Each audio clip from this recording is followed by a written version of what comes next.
Hi there, Randy Green here, podcast 3. It is August 22nd, 2022. What I want to talk about today is the idea of coexistence within the same locality. In the previous podcast, I talked about how the enhanced humans of the realities around our pocket reality use the American Coast Guard ships to go to Antarctica and work there, what we could say as part of our reality without really being part of our reality. The question is, why not just take a craft and go under the or sub-oceanic and going that way? And they are doing that as well, but there is this coexistence principle that we must take into consideration. In podcast 1, I talked about the city here in Denmark where they exist among us under these domes, as well as I saw them in Australia too, and I saw the different technology that upholds their reality as part of our reality, which is it's kind of timeshare. Let us put it this way, it's kind of a timeshare apartment that they can come in and become part of our reality and work in within their own networks and their own configurations, but still be part of our reality and do what they need to do on the holographic level. So that means that the holographic features are present in our reality, in our pocket reality. It's what upholds it. So it's already there, the density energies are there. Again, as I always claimed, and I claim that in my progression work and my attempt to try and get us out of the frequency neural network limitations and get back into the original density layers of our perception field, which takes a lot of work because we need to work our way through 9 layers of the emotional field and clear that one out, especially if the body that you are having has a molecular structure that has been around for quite some time. And the reason why I'm saying that is because there's a tendency to reuse the molecular blueprint in specific organic vessels because and I know this might offend some people, but I have it in my book, so it's not that it's a big secret. But 60% of the organic vessels on our planets are clones of the original blueprint that were behind, not the Neanderthal, but the molecular structure is definitely a derivative of the Neanderthal composition, which is why that type of organic vessel were created. But we're more talking about what we could say a re-engineering of some of the vessels that we have had in previous civilizations. So it is advanced, but at the same time it's also very primitive, more mammal, animal-like than actually human. Because if it were human, we would have consciousness units embedded into all of our molecules, into all of our DNA, which we haven't. We have electromagnetic energy instead. So that's kind of where we are. And I'm not going to have the discussion about animals here because that's a whole category in itself. Let us put it this way, from my perspective, the majority of animals on our planet are either a genetic experimentation, incubators of specific type of genetics, or as a type of, we have got some really nasty souls here, but we can't put them in human form because they will just destroy reality. So we create a predator instead, and then the soul will be captured there and it will wear out eventually and be contained within a hive mind structure run by cube systems. And then you say, well, we have a lot of cute animals, etc., etc. But let us just put it there and say, well, there are some that are under rehabilitation, such as the domestic animals, right? But in the times as they are now, they are having their own difficulty, let us put it this way, with the dark orbs. Let us just call them that. Okay, I'm not going to go more into that one because that's a whole... that's 10 classes on their own if you really are going to investigate the animal things, and that's not where I have my interest. So I know about it, but I don't know completely in a professional manner about it. So let us just keep it at that. But I want to do the coexisting, and there are different lines of thought here. First and foremost, I want to put in here when I talk about in the whole project new reality news and these kind of things, I talk about the Arcturians. And I just want to remind you that even though the Arcturians are now operating here from the seventh dimension in an android form, they're technically semi-organics. They used to be humans as part of either Mu, the continent of Mu, or Lemuria, all depending on how you put the pronunciation. And they took off and they went into another system. So, but there are also versions of them that comes from the future humanity of this type of reality that we have now. So that's also some of the question is, are they from the pocket humans that eventually will be released? And that has then traveled to the Arcturian system and then have come back from the future. Again, so we are having these discussions about not having linear time but spiral time and concentric circles of reality, which makes it difficult for us to grasp the concept of being in the outer domain and then travel or transform into the middle domain and then at some point come quote unquote back to the outer domain and take on physical form for reasons and purposes, clearing purposes, to get rid of whatever stuck there, because when a system begins to go into its devastation cycle, it's a good idea to clear everything out. That's why I'm here, and that's why I got trapped here. Okay, so even though I said, well, I haven't got my complete understanding of why I'm here, I know that's one of the things I came here to do. There are other things, but there has also been a lot of manipulation in my awakening process with what I'm actually here to do. That's kind of the mind games that are being played on us by the different groups that are here. When I talk about the enhanced humans and the other civilizations, I'm talking about the original civilizations of our solar system. I'm not talking about the Greys and the invading races from the 50s and from the conglomerate and blah, blah, blah, and all of the ones that are showing their craft in the sky. I'm talking about the hidden people that are humans like you and me, so to speak, but of a different variety. Their DNA composition is different. They are vibrating on a different level, and that's why we can't see them. They have interest in our pocket, historical reasons, research reasons, industrial reasons, trade reasons, political reasons, quarantine reasons. The fact that it has been used as a drop zone for the Dracos when they were here and hijacking our system, and we're taking part of that one, you can say, how does that match with these different types of enhanced humans around us? That is, that the Dracos exist in their pocket reality, which is also pocket reality spheres within spheres. They exist in another, but they can work together if necessary, which we have seen. And that we have engineered humans that carry a high portion of what we would call Draco DNA or reptilian DNA, and they are also part of this reality as the representatives of what used to be the Draco races, but are now just the scavengers, because the Dracos, in my understanding, has left the perimeter, so to speak. There was a regime shift that led to the Dracos. It's just what I know, could be wrong, but what I know, the king of that group of Dracos that used to be humans as part of our quadrant had been in stasis for a long time, and he had created a version of himself that were more suitable to deal with the dealings, as it were, but the genome that were put in there were flawed, and therefore the prince, quote unquote, began to go in a different direction than the original replicate was set to, due to the flaws in the genome. Anyway, so it became an entity in itself and began to work in different manner than the original intention was, and because of that, the king was awoken, and he decided to take off the table the alliances and the things that his replicate had done in his absence. Anyways, it's a long story. So that's cleared up some of the things, and that's from my point of view why the Dracos are no longer here, including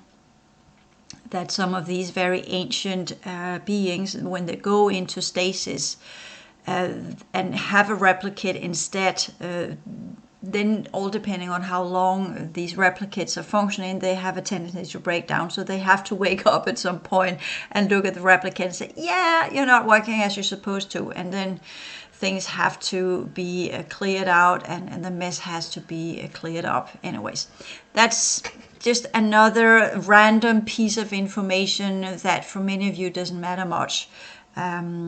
But it did matter in terms of when I was in Australia, because I felt the shift when I was down there. Not the first time I was there between 16 and 17, but later on when I came back in autumn 17, that's where there was things shifted. But that was because the prince, quote unquote, of the Dracos aligned with the Orion conglomerate, and by that, or the Omicron races, and by that instigated something different that violated the original agreements that were made with the elder councils of the hijacking races that were in control of this pocket reality that has now become what we would call similar to the TV show with The Island, where we are living in a holographic reality, but we are actually, it's a type of imprisonment.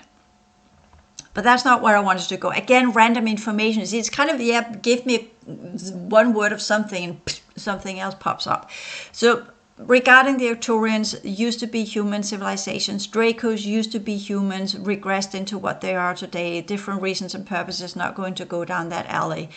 But what I want to focus on is this sharing of the same location. And we know from Michael Newton's books about these different, quote unquote, call themselves souls, which they're not. If you kind of, he was regressing people similarly as Dolores Cannon. If you read their books, I recommend reading the books and not to just do the lectures on YouTube, because I tried to look a little bit into what I could find of Dolores Cannon. She's more or less saying the same thing, but the book shows this, where she puts people into hypnosis and put them probably into a theta state, where she then contacts or get in contact with the superconscious. And Michael Newton did the same. And what is said there is very similar. It's kind of, we have this advanced civilization that is part of our reality, that coexist with us, that are also being part of our human vessels. Whether it is portions of who and what people used to be, as in kind of that's their different configurations that are then coming to life, which in a way could make sense. But why is it there and not actively part of the physical form? And if you read Dolores Cannon's books, the Convoluted Universe, I'm just going through book 1, it is clear that these entities have no interest in actually activating the different people. They keep saying, and they said the same thing to me, it's always said, when you're ready, you need to be ready. If you activate too soon, the molecular state, the infection that is in your molecular state will go off, and you have no idea how dangerous you are. That was what I got. And in my awakening process, I've had this whenever, on the 20th, before I had the full vision, I always had the voice in my head, are you ready to go move on? Are you ready to continue the work? And I always said, yes, I am. And at some point, I remember asking them, what are you, discarnate, or what are you? And they kind of said to me, well, isn't it kind of the same thing, whether or not you inform or not inform? In a way, we're all ghosts. In a way, something like that. It was just a whole playing with me within my concepts of ideas, and not really revealing to me what was actually going on until later on, when it became possible to use my field to manifest themselves as in an entity I actually could see. And as I have expanded my perception field, then it's easier for them to join the different rings of my perception field. If they're in the 7th layer, they can present themselves in the 7th layer, because my perception field has the same density variations as our reality field. So that's how we can walk in and out of each other once we get our energy system up and running.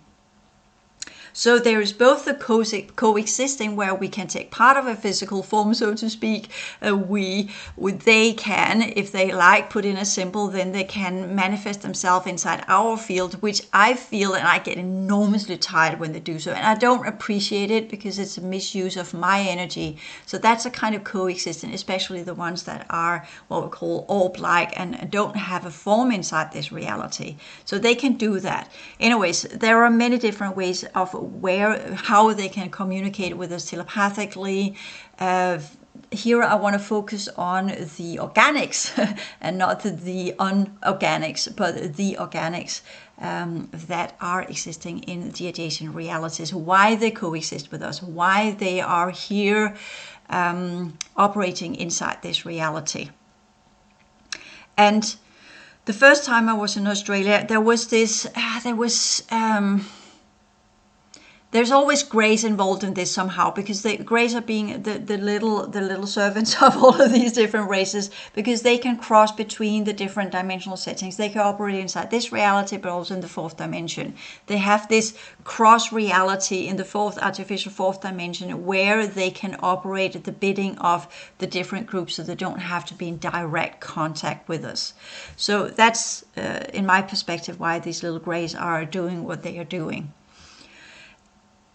I was at the beach at Balmoral, where I was sitting there just looking randomly on the different people and the different groups. When I went to Australia, I got in contact with a group that call themselves the 7Ds, and they are partially Arcturians, but are part of a group that tried to get their footing into Australia by different types of hybrid projects that were less invasive, as they put it, as for instance some of the military hybrid projects that's been going on in America, for instance, as well as in Britain. That's kind of a little bit of a horror show, some of these really negative aliens that have been part of these military projects in trading off technology to inside this reality humans, which then also have been upgraded to be able to operate this technology. So that's both an upgrading genetically speaking, but also having access to some really tool toys, so to speak, which if you are a colonel or some kind of gone rogue military personnel sort of being or a human, and you kind of invest yourself into these programs, similarly as the X-Files, right? Secret organization, the elite, the cover-up, what Stephen Greer has been working with. So that's covered there. We don't need to go in there. You want to know more about that?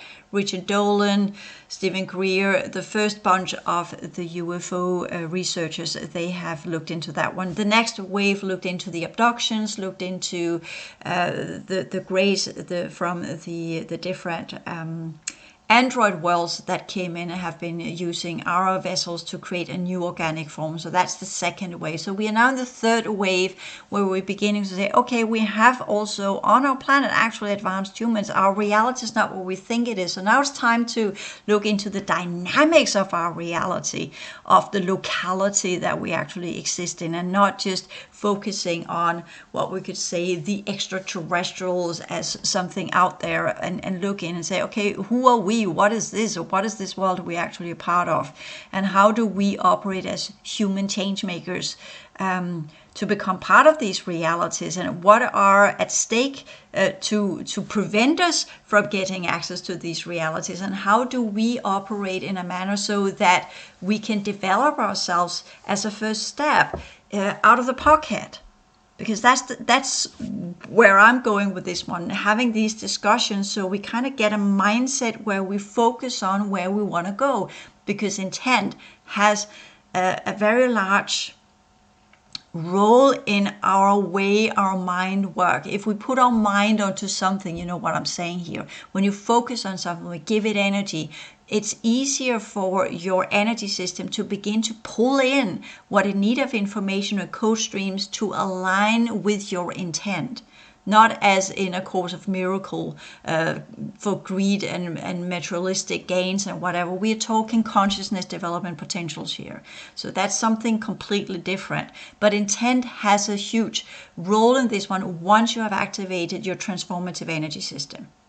There you can really begin to point your focused mind field with the third eye, so to speak, when you really look at things with your eyes and with your mind's eye, and you really expand your perception field into that understanding of, I want to connect to these code streams, I want to connect to that information system so I can build that pattern into my mind field from where I will radiate a specific type of holographic energy that will activate my holographic energy units in a specific manner, so my vibrational field can begin to attract the knowledge I need to continue that building process, including if we are on the right track of the original world, so to speak, get in contact with some of the access to the libraries or access to the more complex holographic teaching systems. All constructions under the ancient ones are composed of. They hold these information stations you can contact and get connected to, so you get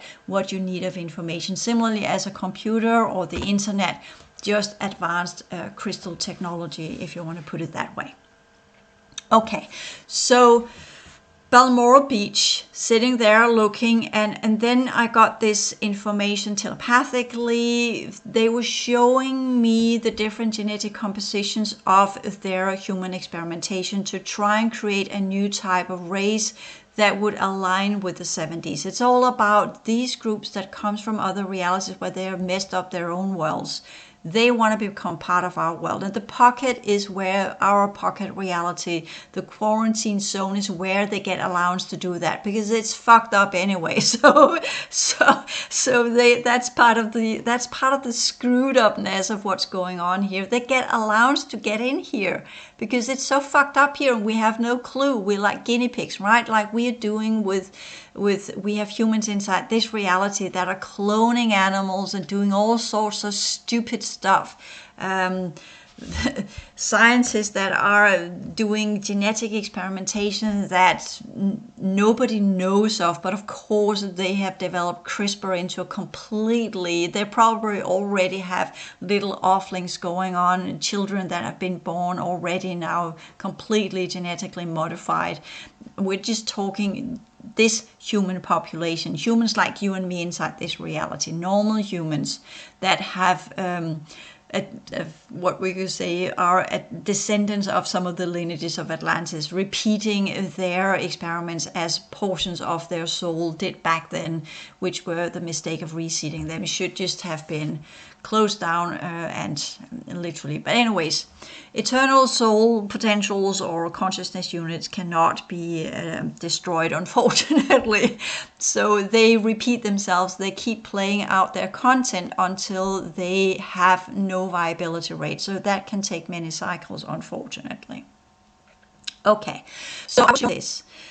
Which were the first time around, and then there were other stuff going on. At that time I was not clever enough to discern between good and bad. At that time I thought everything I encountered were good, because that's kind of what I had experienced in Denmark, right? In Denmark we don't have these we have now, but we didn't back then under the old world order groups. There are certain rules when we talk about the ancient civilizations of which I stem from, as kind of, yeah, this is how we do it. We play by the book, guys.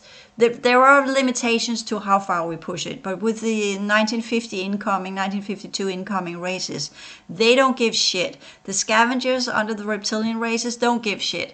The insectoids under these groups and the androids don't give shit. So the game has changed. It's no longer kind of a rule set that we follow the rules of engagement, right? Now it's just everybody's battle to get whatever they want, running rampant inside this reality to get the types of genetics they need. So that's just, everything's just gone really south, and that allows for other groups to come into the laws of energetic and genetic affinity, and there are some really old levels of our molecular state that have been activated. Anyway, so that opens up the gate systems to these ancient civilizations, and what's left there in these pockets in the older grids of our reality are then being released into current humanity that has a genetic affinity with it, which is a drag for those of us who have a body that goes far back. And I'm saying it that way because my body's not mine, but I'm in it, so I have to deal with what it holds of information. As I said, there is a reuse of the different body templates, as I began with.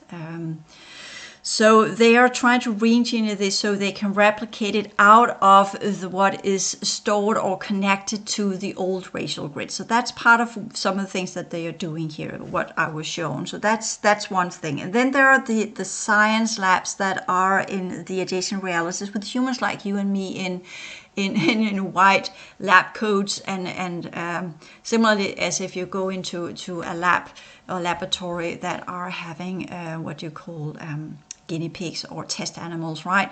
They're just using humans instead, and clones and replicates and or CRISPR children or whatever they're engineering, so they can test these different molecular states, so they can create a new type of human form that can exist inside this reality. Because even though I said with the whole depopulation, that's not their plan, because they don't need that to happen artificially, but there is definitely a program going on where they want to alter the enclosure we are part of tremendously. They're using the matrix of change. They're terraforming, they are changing the political systems, the medical systems, the sciences. They are changing what's going on inside this reality. And there is a trade-off going on with the different 1952 android races and their different affiliates to get something which we know, and I've talked about this, and it's again also important to understand that it's a very complex pattern of who is who and what is real and what is now artificial programs. And when we talk about the alien agenda, the way it expressed itself under the old world order, there were actually organic vessels involved, so to speak, real aliens. I would say what I'm experiencing now is 95% programs. So there are very few of them actively participating with humans anymore. They don't need that. They have got what they need. They got the holograms, they got the code streams, they got your genetic sequences. They don't need us anymore, so to speak. So that's the problem in a manner of speaking. And that's why many of the organic vessels as we're having now are just being shipped off to, insectoids. You have a field day or tourist or whatever. I'm dealing with things that are coming into my field and kind of, do this, do that, whatever. And kind of say, fuck off. I don't want to do this. And then they kind of say, it's boring. I say, yeah, well, you're welcome to fucking leave. And then they pull out of my field again. It's just kind of what kind of industry is actually going on here? Seriously? What do you think this is? Disneyland? Do you think I am Disneyland? Yeah, well, it feels sometimes like that. So there is a lot of stuff going on, and with people that are not consciously aware, they are just following all of these weird impulses, thinking, I want to do this, whatever. Anyway, so it is definitely for those of us who are trying to deal with this and battle it off and clear it out. And the ones I'm working with, we are not enjoying this whatsoever. Things are being psychotronically put into our minds via these programs where we kind of say, I would never, ever in my wildest subconscious shitload of fantasies come up with that.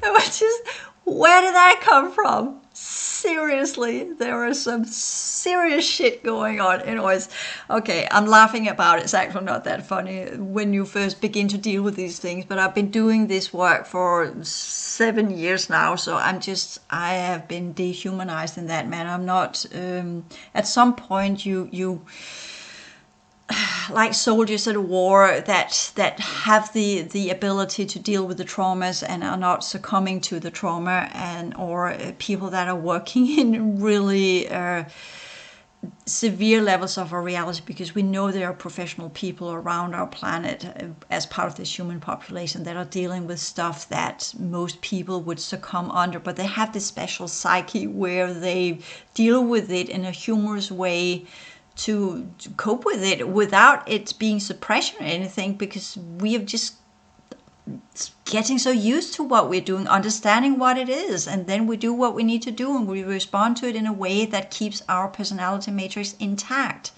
not suppressing it, not glossing it over, not minimizing it, and just head on looking at things as they are. That's part of what it means to be a chaos pilot. You just deal with it as it is, find solutions, and then do whatever you can to clear it out and get rid of whatever that is, and heal and mend yourself when there are new experiences that comes as a shock and a little bit overwhelming. Take the time to heal, to mend, to do the psychological processes, to get it into the right boxes, to understand what happened and evaluate and visualize how can I do better next time. Feeling quite aligned with the understanding I can cope with this. Because I've been through so much now, so I know I can cope with this. So how do I cope with this challenge? As in kind of, instead of shying away from the challenges, just going head on into whatever comes our way. And I know it's part of my who and what I am, because I already, when I was, how do you put it? When I was being licensed as a psychotherapist, I have to be careful with the words, because in Danish we say when I educated myself, but in American English that means that you are taking some unofficial course material. I was at a school becoming a psychotherapist, formal education, licensed, examined, all of these kind of things. But in the group sessions we were dealing with some of the things, and there were there was a girl there that had suffered from some really severe abuse, sexual abuse as a kid. And she decided that I would be the one that she would let the snippet of some of her anger just right in my face, and I was shocked all over. But the teacher, she said, well, she probably felt you had the capacity to contain her anger. And in a way, she probably was right, but it was very unpleasant, let me put it that way. And I kind of said, but yeah, rather not be that kind of person, because I really don't feel that I should take that anger. It's nothing to do with me, but it was very unpleasant. But anyways, these are the dynamics humans in between. Humans do weird stuff to each other, right? Especially if they have some pretty severe trauma in their personality matrix. They respond in mysterious ways, all depending on how stressed they get. Okay, so that Balmoral Beach was one thing, and then the reason why I said I didn't know what I was dealing with was because then after I got that, then I got the counterforce coming in, and they asked me to do stuff which, since I thought it was the same group, I didn't. I got involved in some clearing work of some of the grids I shouldn't have got in, because then my energy system began to get contaminated, and I didn't understand it at the time.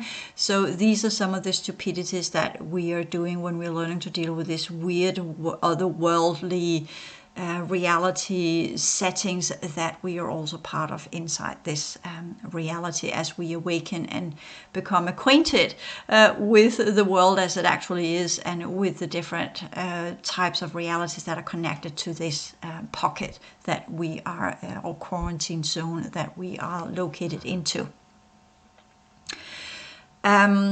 The other one I want to put in here is when I came back in.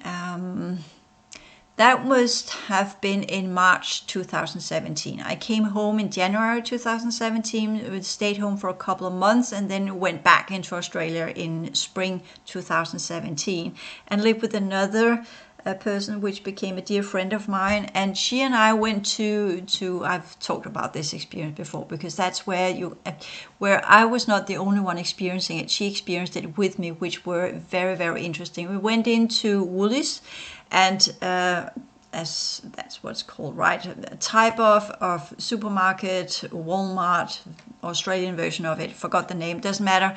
I'm not going to latch onto that one. But we went in to do our groceries, and we went in a different place than we normally did our groceries. And we came in, and again, there was this thickening of the molecular state of reality, as if it shifted. And it shifted very interesting, because I saw a dwarf female, which was not a dwarf. She was suffering from Down syndrome, and she had a son. And women that suffers from Down syndrome, as far as I know, don't get children, because they can't. But what do I know, right? Look it up on the internet. What do I know? She was there, the woman was there with Down syndrome with a son, and it was just kind of, my mind locked onto that one, thinking that's not possible. When you have Down syndrome, you can't have offspring. How can she have a son? Is she even suffering from Down syndrome? And if she's not, then what race is she? And that focus shifted the entire scenario around us. And my friend and I looked at each other, and she was looking around to begin with, and then she decided, I don't want to see this, and she just looked down into the what you call the trolley, or the carrier where you put your groceries into. And I kept looking, because I was fascinated with the people I saw there. They were all sorts of hybrids. They were humans, but they had very long legs, small torsos, facial features that were human but not really human, arms that were too long or too short. They were disproportionate. They were all sorts of human experiments living in an adjacent reality, sharing the supermarket with us in their version of it. Same locality.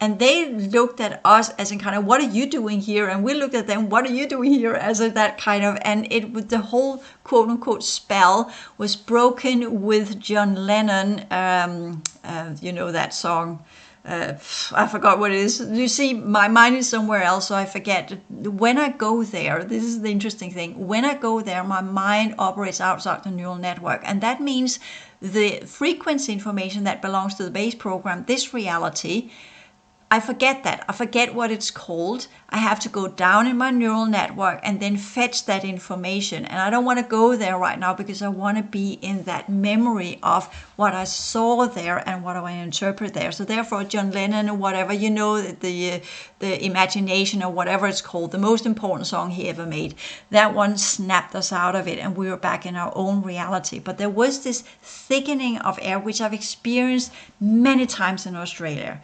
Other experiences where time lapse happened, where later on I was living with another friend and we were out in the woods and we had that thickening, and he says to me, "That's weird, don't you feel this?" And then snap, 2 seconds later we were attacked by a swarm of mosquitoes and we had to run back home. But we had a time lapse, and I know we had a time lapse because when I came back home, I took an antihistamine because I don't respond well to mosquito bites, and I had 50 of them at least. And then I just went in and looked into what was going on. I had a severe headache, and I saw we had been taken on board crafts, and then we'd been put back in time, and that alteration in the frequency pattern attract the mosquitoes. So again, this whole kind of, okay, there's a lot of stuff going on that we don't know what it's about unless we sense these subtle changes in the vibrational state of the atoms in the reality around us. In the mist, so to speak, of atoms, where we see how they change momentum, or they rotate in a different way, or they have a different spin, or however you want to put it, that changes our locality, as well as, you know, my story about when I was run over by a car, how that also changed, or when I fell down the stairs in Blue Mountains in Australia as well, how time was altered so I could stop and prevent myself from falling out the cliff and down and come and get really hurt and only stay on the steps. And I remember falling down thinking, this is odd, this is very slow, okay, I need to fall like that, oh, protect my head, I need to do this, that's odd, as this whole weird slow motion falling down as in some old movies from the 30s or something, right?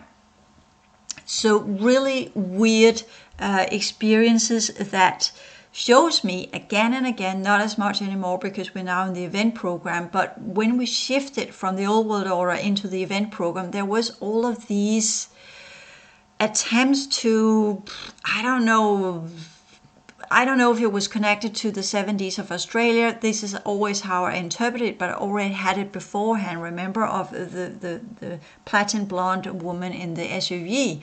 But that was part of the Giza complex, actually, that type of groups that were what we call the new Nazis, the New World Order groups, right?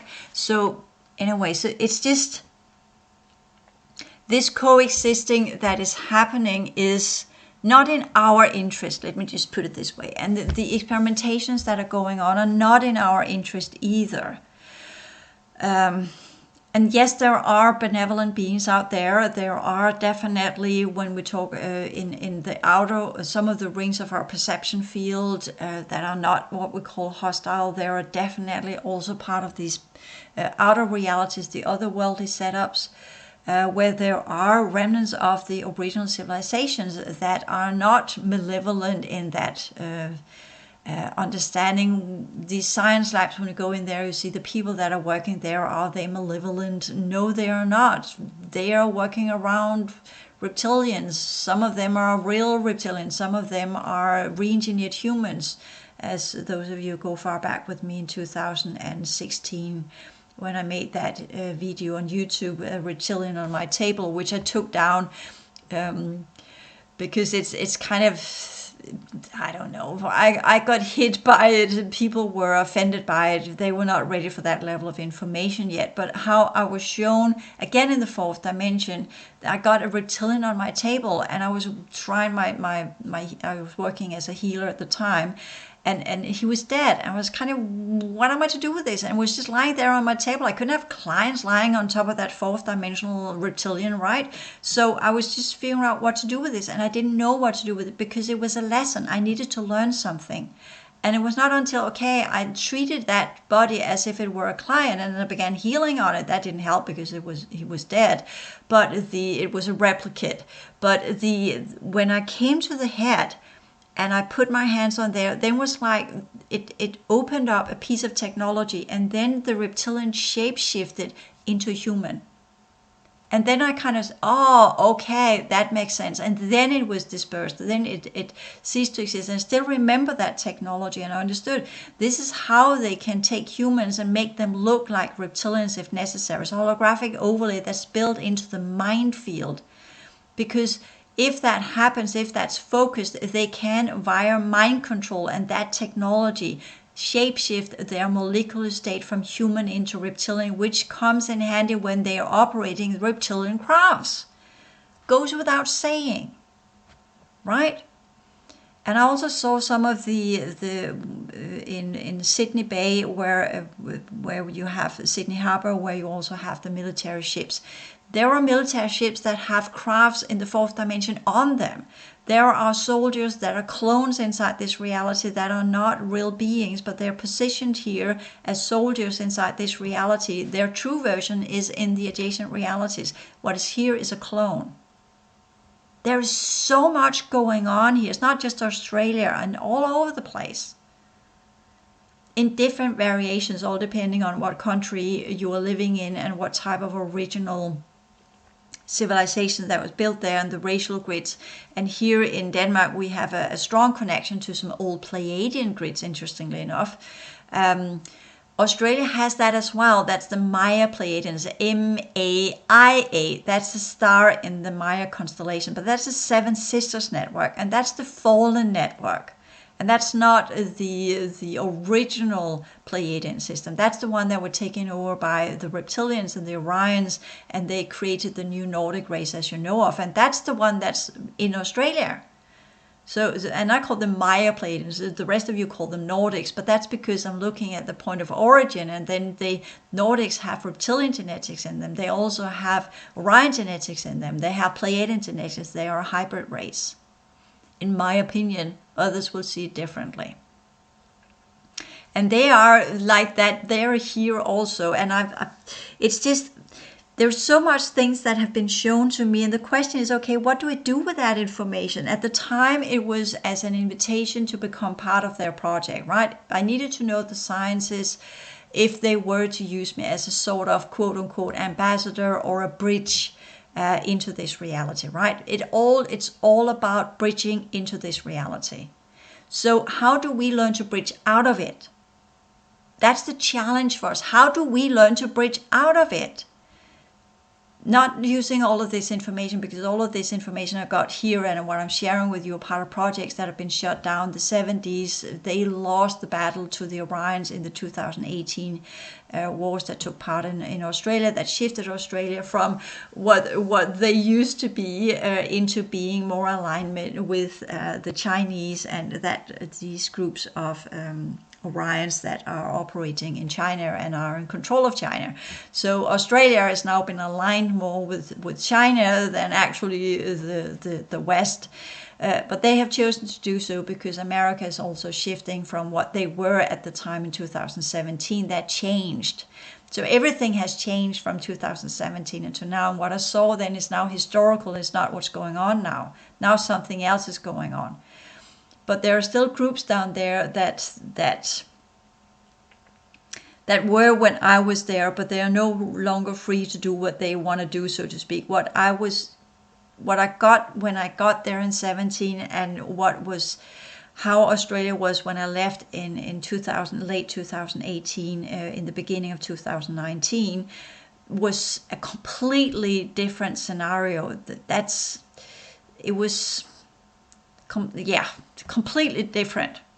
Everything changed into a darker version, let's just put it like that, like the rest of the world after we had the gravitational wave in August 2017 that began rippling in patterns of the dark energies in alignment with the dark or black holes of the third cycle, pulling that into our reality on a grand scale, which is now being attempted to be reversed so we can align with what we call more prosperous reality fields and not being sucked into the dark worlds of the third cycle.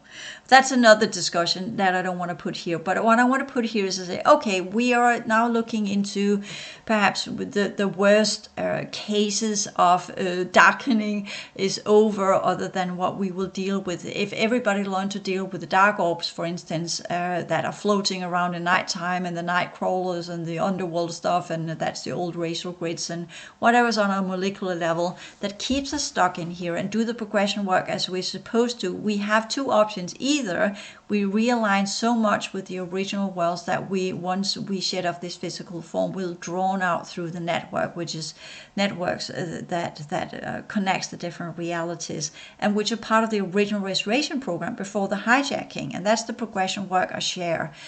And then there's the other one, and that's the one I'm focusing on right now, is having that discussion, putting my mind to it, and beginning to push them.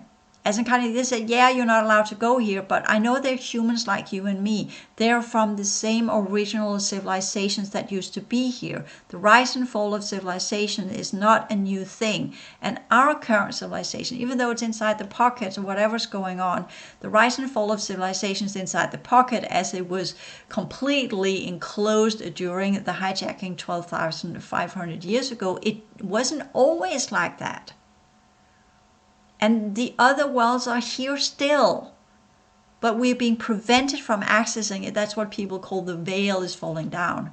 But it's just as much us that needs to take that responsibility and go in and say, hey, we can change that. But I also know they're afraid of letting us do that, because if we can do that, then the really nasty souls that are here too can do that too. And I would say, well, why don't you go in and take care of these nasty souls? That's some of the things I've been trying to take down, the technology and the writing in and the programs and the crystal disc that allows these nasty things to be here. That's been part of some of the really shitty work I've been doing as the last couple of years as well. So that we could say, well, the rest of the human population actually has potentials to do the transition. Shouldn't we focus on what can be done for the original civilizations that are now embedded into this physical form? I'm not talking about 60% clones. They are what they are. They are fill out to keep up the program. They are maintaining the program by thinking about it every day, by living their desires every day, keeping up the collective emotional field and the collective mind field that keeps the rest of us stuck in this configuration. Even though we try to break it, there's still 60%, right? That's above average. That's above the 50%. That's the momentum that keeps this reality going. So step 1, get rid of the really nasty souls. Step 2, don't let the insectoids get into the clones. Stop them from trying to make them actual living beings. Of course, you could see if that happens, well, then that would shift us into the 4th dimension. So perhaps that's the plan. I don't know. But there's definitely some miss out, and that's where I kind of feel they have an interest in keeping us stuck in worlds where we don't take our full potentials, or where we can't take our full potentials into action. For me, it feels as if they are deliberately not looking at us as living beings. They're looking at us as we are looking at animals, that are a part of science labs. They don't want to see us as real living beings, similarly as people that are working, scientists that are working with test animals. They disconnect. They don't see it as an actual being that feels pain, that is afraid, that looks up when they use these little nice puppies, the beagles, looking up with their big brown eyes and saying, "Why are you doing this to me?" If they had a little bit of heart and connected to the animal, they would see that the animals are suffering. But they are closing that down because they say it's for the betterment of humanity. We need to do this so we can find the right gene sequence so that we can save humanity. And I'm pretty sure the ones on the other side are saying the exact same bullshit. Instead of looking at what are we dealing with here, we're dealing with living, sentient, feeling, sensing, living life forms that has a purpose, that used to have an original purpose and function in the greater scheme of things. And who are they to decide that we are not worthy of becoming our full potentials? Who are they to decide that they have the right to keep us stuck inside the rehabilitation programs? Similarly, as I would also say, for me, animals are not to be tested on. That is an abomination and should stop immediately. The exploitation of another life form, and it's against all the rules of any civilization that you use another life form to test on, to exploit, or to use for your own gratification, or to still your own desires, or whatever objectification that is going on, minimizing the idea of the other being a living, sentient, sensing being that feels the effect of what's being done to it and suffers traumatically because of it. And I think that's one of the things that those of us who are doing this, aside from fighting to maintain ourselves and keeping ourselves sane, those of us who are part of the psychological, psychotronic warfare constantly going on, is at some point try to get through to these people and say, hey, seriously, where's the brother sisterhood? What has happened between us being a joint race? But clearly they are looking at us as a sub-race, as primitives, as underdeveloped, as contaminated. And I think that's the biggest problem in all of this. So my challenge to you that are listening to this, prove them wrong. Do the progression work, undo your contamination, upgrade your science skills, develop the understanding of the true rules and principles and the laws of the reality you're actually a part of. Become what they don't see us as. Similarly, as if animals, if they could start talking, there probably still would be scientists that, yeah, fuck that, because they're already doing that to humans. They probably have in other parts of the more secret levels of our pocket reality, there are probably scientists experimenting on humans, for sure. We know that. It's been done. Secretly or covertly or openly, humans have been experimented on as well. So there are these malicious people inside this reality, for sure. Let's get rid of these. And the rest, that, and when I say rid, is kind of, give them a reality where they can do their malicious stuff to each other. And then find a way to create a world where those of us who actually want to do good, actually want to progress, actually want to develop ourselves, give us that reality where we can do that. Let that happen. Take the high road, people. Instead of constantly creating excuses for why we should be kept in this state that we are in, when everything points in the direction of there is definitely a huge portion of humanity that is ready and that should be given that free choice to progress and to develop into what we truly are. And that is a very highly advanced civilization, because we have the potentials. It's in our configuration. But of course, if we get constantly bogged down and psychotronically altered by all sorts of perversion programs, it's difficult to prove that we actually have the configuration that is so similar to theirs because we used to be brothers and sisters once. So I think that's one of the things I wanted to share in this one. Thank you.